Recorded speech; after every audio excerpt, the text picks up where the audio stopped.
Monsieur le député. La parole est à Madame Martine Frogier pour le groupe Liberté Indépendant Outre-mer et Territoires.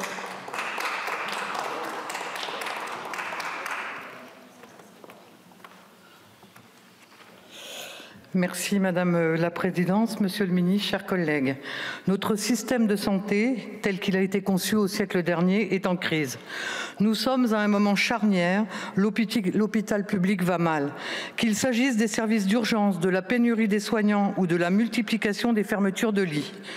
La médecine de ville, elle aussi, est en difficulté. L'accroissement des déserts médicaux dans notre pays et du nombre de patients sans médecin traitant renforce un sentiment d'abandon chez nos concitoyens. S'interroger sur notre modèle de santé, c'est porter un regard critique sur notre politique de prévention. Si on peut saluer les efforts menés sur les dernières années et notamment les 20 examens médicaux de l'enfance de 0 à 16 ans, les vaccins obligatoires ou la campagne de vaccination contre le papillomavirus au collège, les résultats restent pour autant décevants.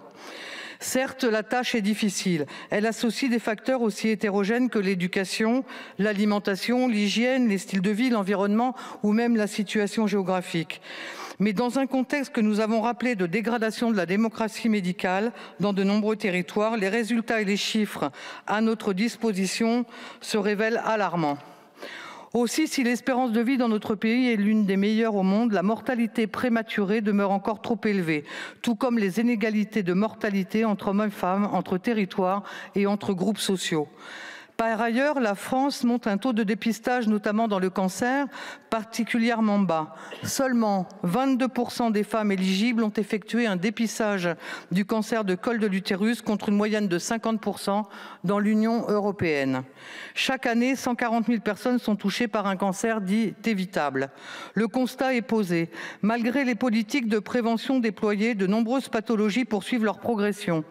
Entre 2015 et 2021, la CNAM a recensé plus de 500 000 patients supplémentaires atteints de diabète, 420 000 de maladies psychiatriques, 640 000 de maladies cardio-neurovasculaires, symbole de notre difficulté à les prévenir efficacement. Les raisons de l'échec relatives à la prévention en France semblent être multiples. Outre la gouvernance, certes renouvelée en 2016, mais qui souffre d'une dispersion des acteurs tant au niveau national que local. L'implication des professionnels et notamment des médecins généralistes est très limitée, notamment parce que les patients consultent avant tout sur des symptômes et que ces professionnels sont rémunérés à l'acte et très peu au parcours de soins.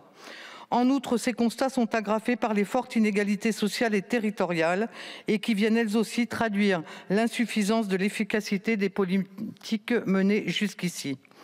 Or, la prévention exige des dirigeants politiques une approche programmatique, de l'anticipation et une longueur de vue qui ont manqué dans la gestion de nos politiques de santé ces dernières années. Alors que pour que la prévention soit une réussite, il nous faut dès à présent mobiliser de nouveaux acteurs au-delà du seul soin, de nouveaux outils comptables permettant un réel investissement dans la prévention, des outils d'évaluation efficaces, mais aussi une ambition politique forte. Une ambition forte qui devra s'attaquer aux priorités, aux inégalités sociales et territoriales d'accès aux soins qui empêchent la mise en œuvre satisfaisante de toute politique de prévention. Car ces inégalités sont inacceptables. Premier écueil, et non des moindres, le non-recours aux soins d'une partie de la population. C'est une véritable double peine qui frappe les personnes les plus fragiles. De fait, le renoncement aux soins frappe davantage les personnes en précarité. Elles ont 8 fois plus de risques. Il faut donc améliorer les dispositifs de lutte contre le non-recours à destination des publics vulnérables. Je voudrais également évoquer ici l'autre parent pauvre de la prévention, la santé mentale. Alors que les besoins sont grandissants, surtout depuis la crise sanitaire et notamment chez les jeunes, les moyens qui sont mobilisés sont dérisoires. Car la prévention doit s'adresser à tous, sur tout le territoire, et ce, dès le plus jeune âge. Il faut rendre la prévention systématique avant que le comportement à risque n'apparaisse. Nous l'avons vu, la prévention en santé est avant tout un combat pour l'égalité des chances, un facteur d'inclusion et de citoyenneté.